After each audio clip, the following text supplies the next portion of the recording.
৬ মে ভারত পাকিস্তানের উপর যে ক্ষেপণাস্ত্র হামলা চালিয়েছে তাতে মূলত ব্যবহার করা হয়েছে সামরিক বিমান। এই আক্রমণের পাল্টা জবাবে পাকিস্তানও যে প্রতিরোধমূলক হামলা চালিয়েছে তাতেও প্রধান অস্ত্র হিসেবে ব্যবহৃত হয়েছে যুদ্ধবিমান। পাকিস্তান দাবি করছে তাদের পাল্টা আক্রমণে ফ্রান্স থেকে আনা রাফালসহ ভারতের ৫টি যুদ্ধবিমান ভূপাতিত হয়েছে। তবে ভারত বলছে এতে তাদের ৩টি বিমান ক্ষতিগ্রস্ত হয়েছে, যদিও বিমানগুলোর ধরন সম্পর্কে তারা কোনো নির্দিষ্ট তথ্য দেয়নি। এতে স্পষ্ট যে চলমান এই দ্বন্দ্বে দুই দেশের মধ্যকার মূল লড়াই চলছে আকাশপথেই।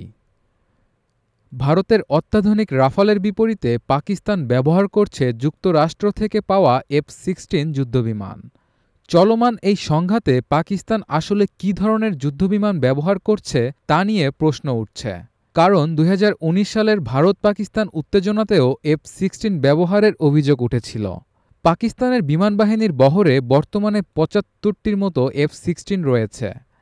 যুক্তরাষ্ট্রের সঙ্গে পাকিস্তানের সামরিক চুক্তি অনুযায়ী F-16 যুদ্ধবিমান শুধুমাত্র সন্ত্রাস বিরোধী অভিযানে ব্যবহার করা যাবে, অন্য কোনো রাষ্ট্রের বিরুদ্ধে নয়। এ নিয়েই রয়েছে অ্যান্ড ইউজার এগ্রিমেন্ট।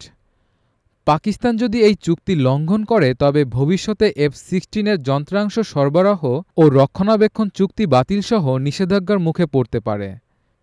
এই প্রসঙ্গে মার্কিন পররাষ্ট্র দপ্তরের একজন সাবেক কর্মকর্তা জানান, যদিও এই চুক্তি আইনগতভাবে খুব কঠোর নয়, তবুও এর বিপরীত কিছু হলে রাজনৈতিক জটিলতা তৈরি হতে পারে।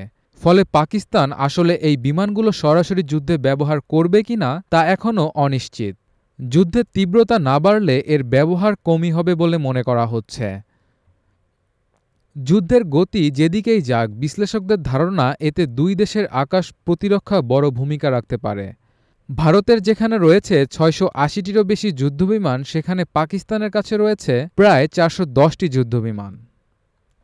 তবে পাকিস্তানের হাতে F-16 ছাড়াও রয়েছে চীনের তৈরি JF-17, যেটি থান্ডার নামেও পরিচিত। এটি গতি, পাল্লা, রাডার ও ক্ষেপণাস্ত্র সক্ষমতার দিক থেকে অনেক বেশি উন্নত। এছাড়াও পাকিস্তানের হাতে রয়েছে PL-4 নামের দূরপাল্লার এয়ার টু এয়ার ক্ষেপণাস্ত্র। ভারতের রাফাল যুদ্ধবিমানের মোকাবেলায় এই বিমান ও ক্ষেপণাস্ত্রকে ধরা হচ্ছে সবচেয়ে কার্যকর প্রতিরোধ ব্যবস্থা হিসেবে।